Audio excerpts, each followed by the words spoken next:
es, en septiembre de 1981, con el hallazgo fortuito de unos viejos cañones hundidos frente a la isla de Castro en Covachos, Cantabria, por un vecino mientras realizaba pesca submarina, cuando surge el interés por conocer unos restos con los que pescadores y gente que frecuentaba la zona habían convivido y conocían desde al menos 2 décadas antes, ya que según las mareas y según el mar traía o quitaba arena, se podían ver desde varios puntos de la isla, y a los que nadie había dado importancia.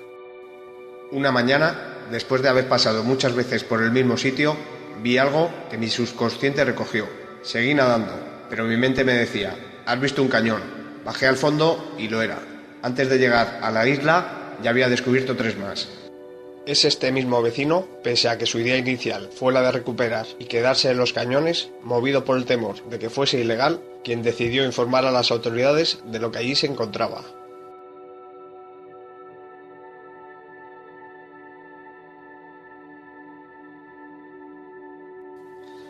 Se presentó en la Comandancia de Marina de Santander, donde después de las primeras caras de incertidumbre y extrañeza, le indicaron que los cañones eran por ley propiedad de la Armada y que debía ayudar a localizarlos. Hasta que el 2 de octubre de 1981, ETA atentó contra el buque Marqués de la Ensenada en el puerto de Santander, y los militares se centraron entonces en otras prioridades más urgentes. El asunto de los cañones se fue olvidando.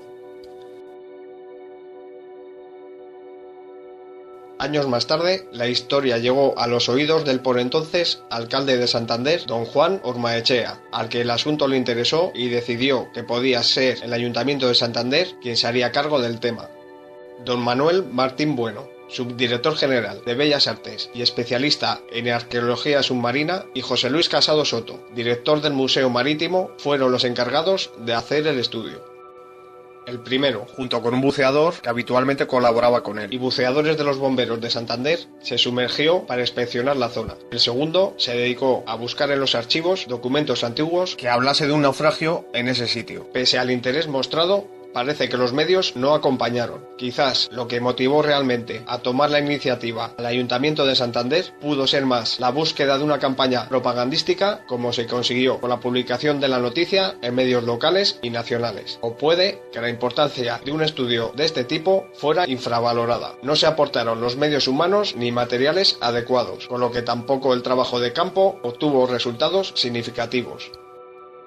En 1983, durante unos trabajos de rehabilitación de la Catedral de Santander, se hallaron varias estructuras de origen romano. Años antes, en 1941, en este mismo sitio se encontraron varios restos de un barco, también romano, con las obras de reconstrucción de la catedral, después del incendio de 1941. Se piensa que la antigua ría de Bercedo, que pasaba por este sitio, podía ser donde se situaba el primitivo puerto de Santander, el puerto romano que las fuentes citan como Portus Victoriae Juliobrigensis. No se pudo hacer un estudio de los restos, ya que la ría de Bercedo se rellenó a finales del siglo XIX. Este hecho hizo que se viera la necesidad de hacer una carta arqueológica subacuática de Cantabria, para localizar restos de pecios y estructuras portuarias que había en la zona, con el fin de prevenir posibles destrozos del patrimonio cultural subacuático. Uno de estos estudios se dedicó al estudio del pecio de la isla de Castro en el año 1983, denominado Carsucán 83 Isla de Castro, por el Laboratorio de Investigaciones Subacuáticas con el apoyo del Ayuntamiento de Santander.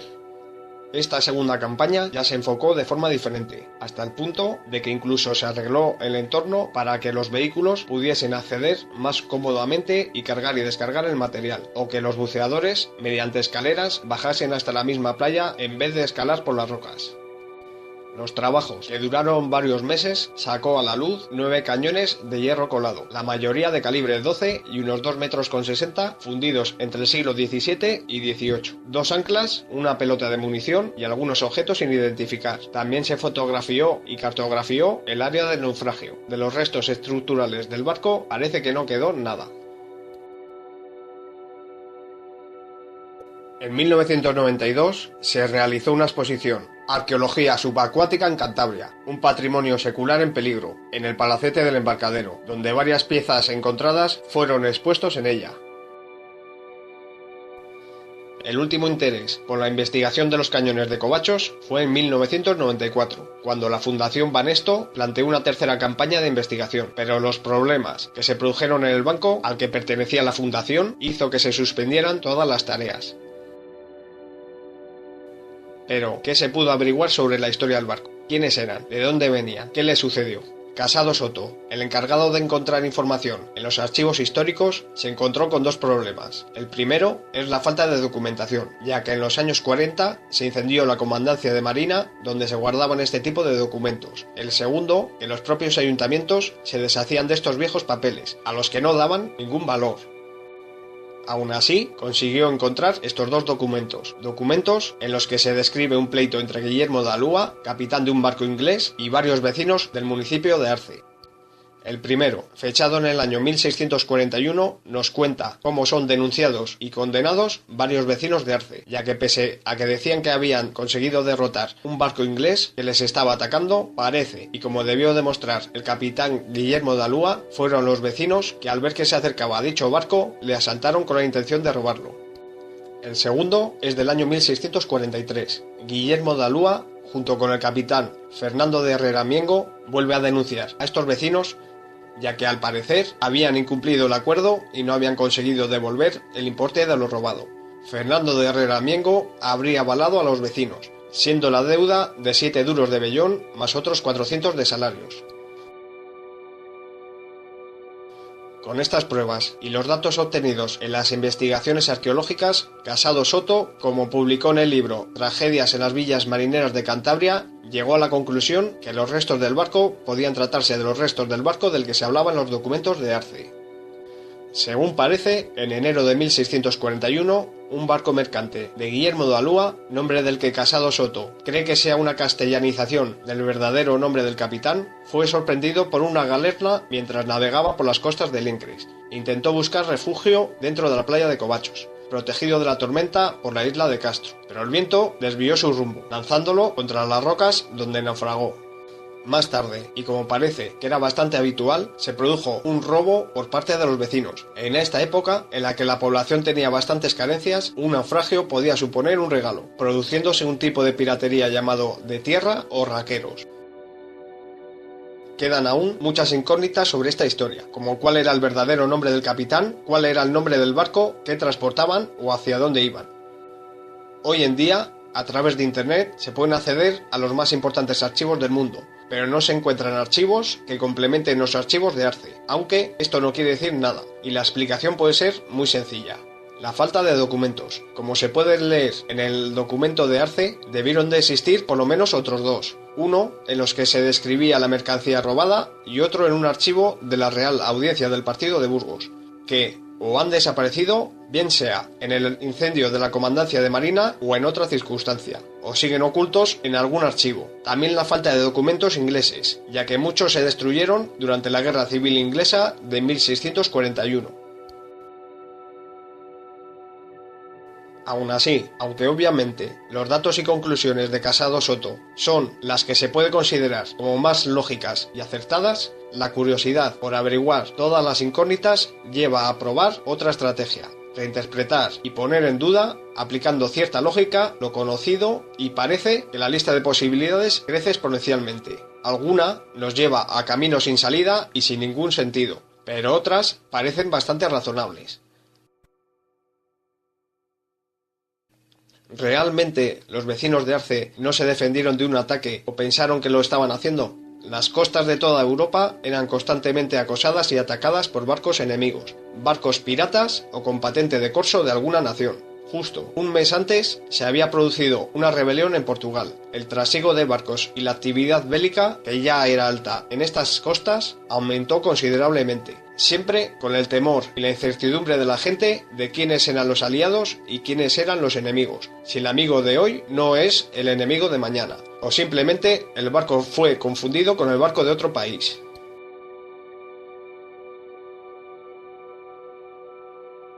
¿Fue casual el naufragio en la isla de Castro o causado por la tormenta? ¿O pudo ser producido al intentar buscar protección en la isla? El sitio es un lugar ideal para defenderse de un ataque. Rodeado por el propio mar y los acantilados de la isla, forma una fortaleza natural. Si la idea, como se dice, era la de fondearse en la arena de una de las playas de Covachos, quizás esta maniobra se podría haber hecho más fácilmente en la playa de Valdearenas, en el puerto que existía en la ría de Mogro o en otras playas parecidas de los alrededores, sitios por donde debieron pasar por la posición de los restos del barco, y porque al ser los vecinos de Arce quienes avistaron el barco, fue porque pasó por allí. Incluso la cercana bahía de Santander podría haber sido un lugar más adecuado, a no ser que la situación fuese ya extrema.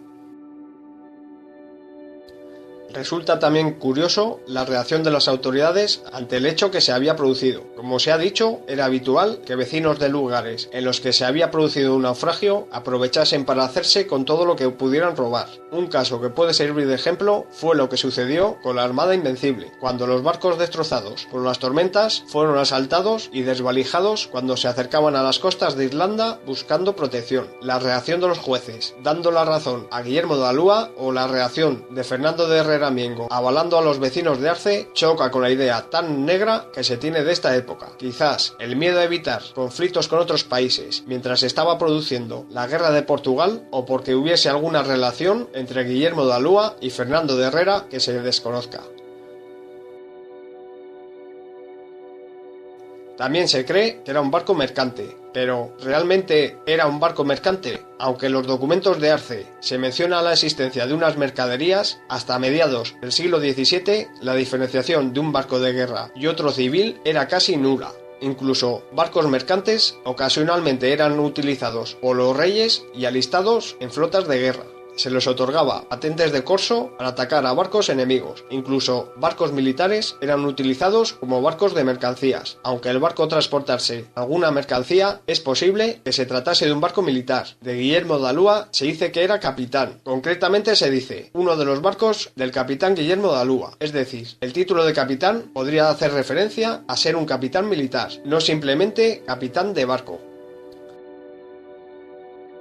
Cada barco tendría su capitán, que según el organigrama naval de la época sería el encargado de resolver los problemas y los altercados que van sucediendo durante el viaje. El que a los 2 años volviese para resolver el pleito con los vecinos, cuando se supone que tendría que ser otro el encargado más allá de un capitán de barco. Y el que tenga más barcos a su cargo podría confirmar esta teoría, porque se le nombraría de otra forma: comerciante, dueño o cualquier otro título superior a capitán, y que por prestigio utilizaría. Saber cuáles eran esas mercancías podría también ayudar a saber de dónde venía el barco o hacia dónde iba. El comercio tradicional de esta zona con Inglaterra era la del hierro vasco y la lana castellana. Otras zonas tenían también sus productos característicos, como los vinos del sur de España. Por eso, el saber de qué mercancía se trataba ayudaba a situar y buscar el rastro del barco. Otra de las piezas de este rompecabezas es la figura de Guillermo de Alúa. Casado Soto cree que este no era su verdadero nombre, sino una castellanización, o lo que el que escribió el documento entendió. Llama la atención lo curioso de que el nombre fuese Guillermo, ya que no era un nombre común en España ni de origen latino. En otros casos, con nombres extranjeros, la gente cambiaba los nombres por otros que se podían parecer, algunos ligeramente y que estaban más acostumbrados, como puede ser cambiar Philip por Felipe o Anthony por Antonio. Pero el escribir Guillermo al escuchar William y no por ejemplo Julián puede significar o que Guillermo de Alúa sabía español y se hizo entender correctamente, o incluso que fuese español. En el documento de Arce se le describe como vecino de Londres, porque sencillamente no se le llama inglés. Ser vecino no significa necesariamente que fuese nacido en este lugar. También hay que tener en cuenta otros 2 matices. El castellano en esta época tenía sus peculiaridades. No es exactamente igual al castellano que se habla y escribe ahora. Fonemas que hoy escribimos de una forma, en el siglo XVII se escribían de otro, como puede ser la letra X y la J. Palabras que en esa época se escribían con X, hoy se escriben con J, como Quijote y Quijote. Lo mismo sucedía con la letra B, que muchas veces se escribía como U. Alúa podía ser realmente Alba. De hecho, en el documento de Arce parece que alguna vez Alúa está escrito como Alba. El segundo matiz: era muy habitual que, como hoy en día se utilizan los apellidos para nombrar a las personas, se utilizase el lugar de donde procedía. Por ejemplo, Un señor llamado Rodrigo Pérez, nacido en Cáceres, se le nombraba Rodrigo de Cáceres, en vez de Rodrigo Pérez. Este Alúa o Alba podía hacer referencia a que era de algún lugar llamado Alúa o Alba. Buscando entre los apellidos ingleses, existen muy pocas referencias hacia algún apellido Alúa. Este es un ejemplo, Arzalúa, en Newcastle. Hay alguno, como Delaware, que suenan muy parecidos a Alúa. Alley o Alan podían ser algunos candidatos. Puede ser que ese Alúa Alba se tratase de un segundo nombre, en vez del apellido, como en el caso de Thomas Alva Edison. Destaca sin embargo un apellido, el apellido Hall. El apellido Hall deriva de otro apellido más antiguo, el apellido de Aula, forma que pudo utilizar y fácilmente confundirse con Alúa. Su origen se sitúa en la región de Newcastle, donde está el importante puerto de la ciudad de Northumberland, tierra de frontera entre Inglaterra y Escocia. Es en Escocia también donde podemos encontrar varias posibilidades sobre el apellido Alúa Alba. A principios del siglo XVII, los reinos de Inglaterra y Escocia se unen, con la llegada al trono de Inglaterra de la familia de los Estuardos, que ya reinaban en Escocia, formando el Reino Unido. Muchos comerciantes escoceses se trasladaron a Londres. Teniendo en cuenta que Alúa o Alba, como se dijo anteriormente, puede hacer referencia al lugar de origen del capitán, nos encontramos con tres posibilidades. La forma antigua en gaélico de referirse a Escocia, como es Alba. Este Guillermo de Alúa pudo ser un Guillermo de Escocia. Nos encontramos también con otras dos localidades en Clamanshire, una llamada Alloa y otra llamada Alba, cercana a la localidad inglesa de Northumberland. Pero es posible que hasta Guillermo de Alúa no fuese británico. Era muy alta la presencia de comerciantes extranjeros en Londres. La familia Valois, cercana a la reina Enriqueta María de Francia y relacionada también con España. A los italianos de Alloa, de la región del Piamonte en el norte de Italia, zona con la que Inglaterra mantenía grandes contactos. El apellido Alloa, y sobre todo pronunciado en el peculiar dialecto piamontés, como dice Hugo Alloa, estudioso del apellido, era transcrito por los castellanohablantes por Alúa. Parece, según Alloa, que hubo una etapa de la que no se tiene mucha documentación en la que algunos Alloa vivieron en Inglaterra.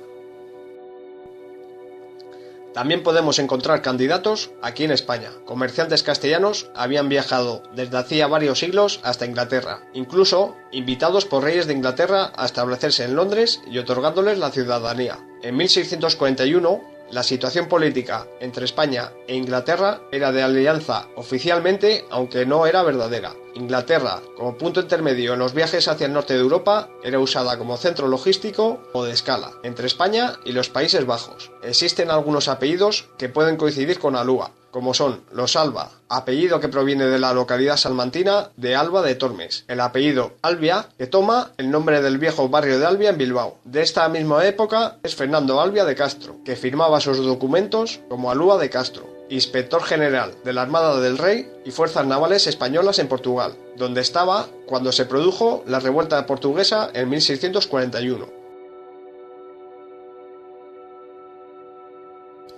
En archivos ingleses podemos encontrar a otros dos Alúas, Jacob de Alúa o Isache de Alúa, relacionados con la sinagoga de Bevis Mark. Bevis Mark es una sinagoga fundada por los judíos españoles y portugueses, llamados sefarditas, en Londres. Con la expulsión de los judíos de España en 1492, se dispersaron por todo el mundo. Algunos de ellos viajaron hasta Países Bajos, en guerra con España, y a Inglaterra, donde el judaísmo estaba prohibido, aunque vivían en la clandestinidad. Pero en 1656, Oliver Cromwell decidió volver a permitir el judaísmo en Inglaterra. Muchos de estos sefarditas se dedicaron al comercio. Algunos comerciaban entre España y Países Bajos. Como este último estaba en guerra con España, estaba prohibido la entrada de barcos holandeses en puertos españoles, por lo que viajaban hasta Inglaterra, donde pasaban la mercancía de barcos holandeses a barcos ingleses, y así conseguían saltarse el embargo y traer sus productos hasta España. Este documento, mencionado en la web Zamora Sefardita, nos habla ya de un Alúa judío en Zamora.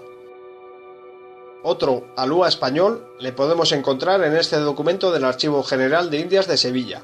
Para poder viajar hacia América se exigía a los viajeros que demostraran tener varias cualidades relacionadas con orígenes de sangre y religión, ya que todo el mundo no estaba autorizado a viajar hacia América. En este documento de 1691 sale una lista de la gente que acompañaba a Francisco García de Labarces. se nombra a un criado llamado Juan de la Riva Villa, natural de Laredo e hijo de Lucas de la Lúa. En los documentos eclesiásticos de Laredo de la época nos encontramos con este Lucas de la Lúa, pero es mencionado como Lucas de la Riva. Alúa, por tanto, puede tratarse de una localidad posiblemente cercana a Laredo del que cogió el nombre. Son muchas las dudas, como hemos visto, sobre el barco hundido en la playa de Covachos. Los documentos que puedan arrojar un poco de luz sobre el tema pueden estar todavía esperando en algún archivo o puede que hayan desaparecido para siempre. Puede también que la verdadera historia no dé para mucho más que la del accidente de un barco cualquiera en un pueblo pequeño. Pero mientras haya alguna pista que allí haya algo más, merecerá la pena investigar. Por ahora solo es uno de los muchos barcos de los que se deshacen en el fondo del mar.